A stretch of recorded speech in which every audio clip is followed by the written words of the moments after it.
have a stunning wedding card for you today with one of the dies from my new collection that I'm over the moon about. Let me show you these because I think you'll be really excited about them too. Here is the filigree bow that we have from the Finishing Touches range. Now if you notice, there's actually dimension to these. They're not just flat, and you can do a single bow, a double bow. We've got a ribbon with it. We've got two different tails you can use. I think you're going to love these. We'll show you how to put it together. And the other item that we'll be using in today's card is from the Italian collection. It's the border, corner, and tag. Okay? Really, really pretty too. Set those aside. Now, since this card's actually fairly easy to do, I think what I'm going to do first is show you how I pierce the edges on my card. I do get a lot of people that ask me, how do you do that? So I thought I'll give a real quick demonstration. I've done two sides already, so let me show you how I do it. Now, first thing you need is a piercing ruler, and Creative Expressions has a gorgeous ruler.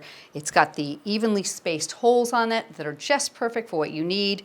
It's got a metal edge. It's got the inches and the metric measurements on there, so it's perfect. Now, the way I do this is I line up the edge of my ruler with the edge of my card, and I use a couple little pins and just stick them through the holes, and I go 2 holes in on either side. Okay, pop that in there. Now just take your tool and you're going to go into a really firm foam pad. You don't want to use something squishy. You want it to be nice and firm. I don't recommend using styrofoam or mouse pads or things like that. This is a really nice firm pad that you can buy. The other item you need is a pokey tool, and mine is a 1 millimeter diameter needle on it.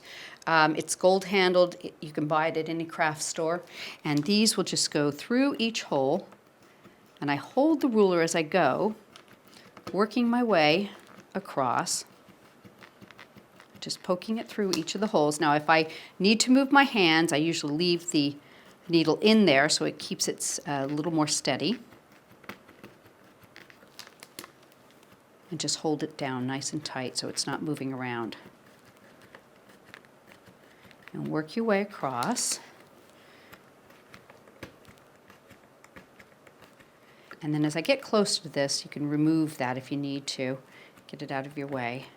And when you get to that point, you can usually feel it because it's already been poked through, so you can tell you're there. And I'll take this out, and I'll turn my card. And at this point, I can usually line this piece up here with this one here. Now I have a situation, and a lot of people ask me this, where it's not quite even in the corner. So I'll show you what I do. I usually will take the ruler, line it up so it's right over that corner, put it right where it needs to be here, and poke this one through. Let's see. Make sure that gets good and straight. Okay, and then I'll use the ruler here, and it's just kind of a wiggle thing. Just off a tiny bit, but you can't tell. Okay, so I've got that hole. I'm going to poke that in place, and then I'm going to work this one back across. Because not always are your cards cut exactly perfect, and sometimes you just have to realize that if you're off a tiny bit, it doesn't matter. It's a little harder for me doing it standing up. I'm usually seated at my craft table. There we go, work that across. Keep my hands on the ruler as I move it. And there. Let's see how we did. So you've got a nice pierced edge going all the way around your card there. You see that? I'm going to go ahead and put this onto another backing piece I prepared with some mounting foam. And we'll get it set up so we'll have the base of our card ready to go. Okay.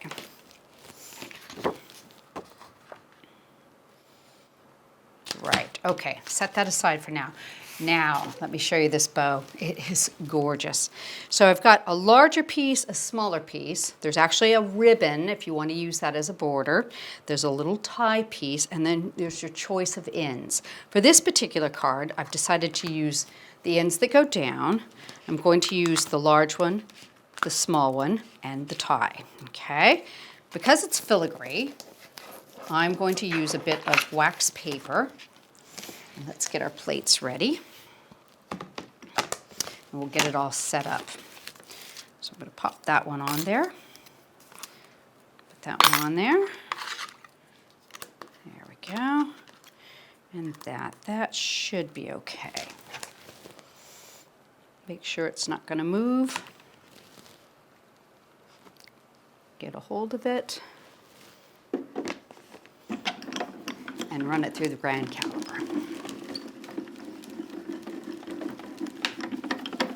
Tell you what, let's just run it backwards.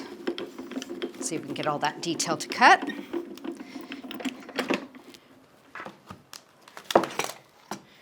And I'm going to do a little embossing too to really bring out the beauty there. Oops. Tell you what, this one does need another pass through, so let's do that first. Set that down.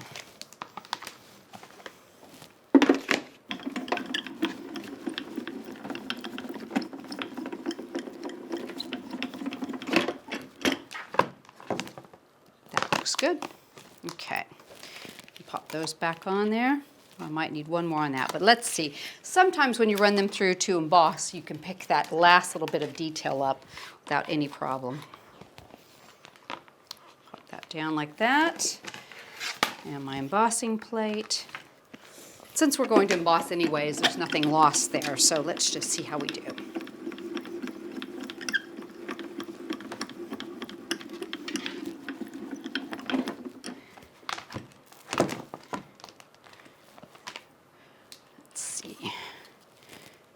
Out the little pieces here.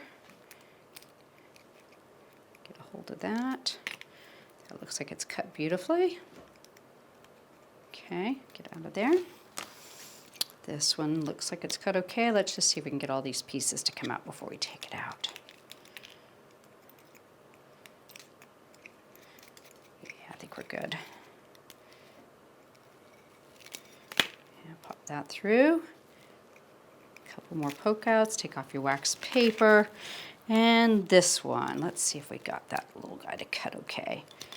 Do you know what? I think we can tease that one out. Yes, we can.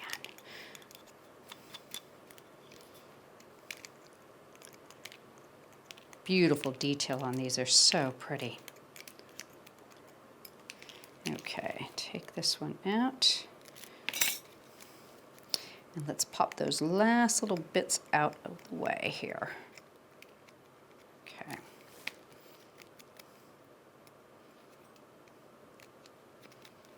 Okay. And our little tie piece. That's a wrap. All right. Now, I'll tell you what I'm going to do. I am going to put some glue on these, and I'm going to set them there for a second while we do our borders and let it start to set up. So you want to put a little bit of glue, the Cosmic Shimmer Dry's Clear Glue, in the center and on the ends. Let that set. Do the same on this, on the inside of the die.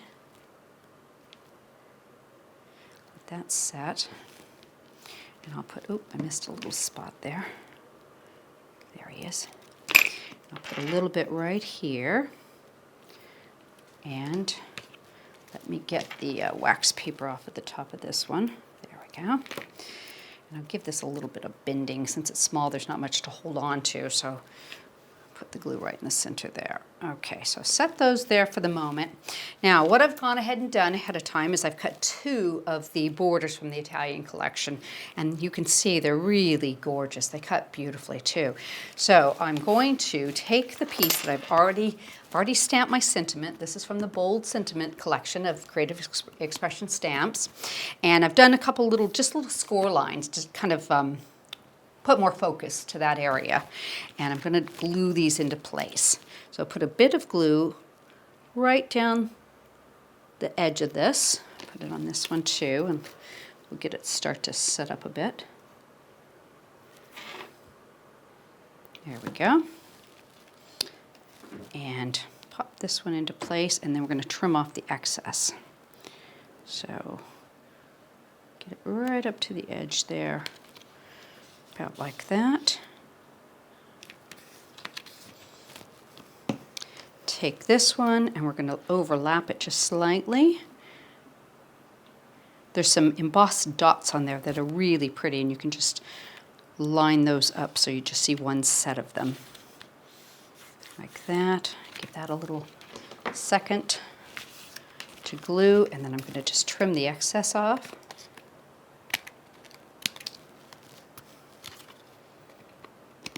You can use a paper cutter if you like it to be a little cleaner at home. There we go. Okay, so let's assemble our bow now. Now I usually start with the larger one, and I'm just going to give it a little bit of a shaping around my finger, okay? Both sides. If you get an acrylic block, you can hold them into place and just put a block there. But I'm just going to give it a second, and while I'm doing that, I'm just going to hold it to get it to form up and hold into place. And just don't want it to pop loose, so let me hold it for just a second. In fact, I'll tell you what, maybe that glue, nope, too bad. Now it looks like it's sticking, so let's just see, give it a second. Same thing with this one, give it a little bit of form. Pop it around your fingers. Got a little heavy on the glue there, but that won't show. Hold that for a second. Really want to get that to stick on there, although you're going to have the wrap going around it, but you want to make sure it's not going to pop loose. Okay, now you can put the small one, there we go, on top of the large one. Hold that into place. Take your wrap. Now this has been designed to go around both of them. If you want to make a single bow, you can, but you'll need to trim off a little bit of this edge. But we're going to just pop this around. There we go. And depending on how tight you like it, and actually I'm going to make this one a little bit tighter, so I think I'll trim it myself. Just trim a little bit away. There we go. Hold that for a second. And if you're doing the straight bow, the one that's cut like this, you can actually wrap that inside that, that wrap. If you're doing the tails like this, you can't, so you're going to have to put that on afterwards. So we're just going to pop that into place like that. Give it a second. Let that glue set up. How cute is that? Really, really cute. Now I'm going to put a little bit of glue on the back of this. And we will put that right into place there. Give it a second to set up. And you can do a little forming. Just pop them out if you like. You can add a gemstone to the center or a pearl. You can dress it up any way you like. So I'm going to let that glue for just a few seconds. And we're going to put some pearls on, I think. Put these on. So I'm just going to use the dots here and just put them. Let's do every other one. It won't take quite so long. Use the little embossed places there. Just add some little white pearls down the center to dress it up. And I always add a little bit of glue to these just to make sure they're good and secure. There we go. Isn't that pretty? You can add a few more down if you like, not a problem. And I've got a bit of mounting foam that I've already put onto the back of this to secure it into place. Just peel off the backing. And we'll put it onto our pierced background that we did earlier. There. How gorgeous is that for a wedding card? I think any couple would absolutely love to receive a card like that. Quick and easy and elegant.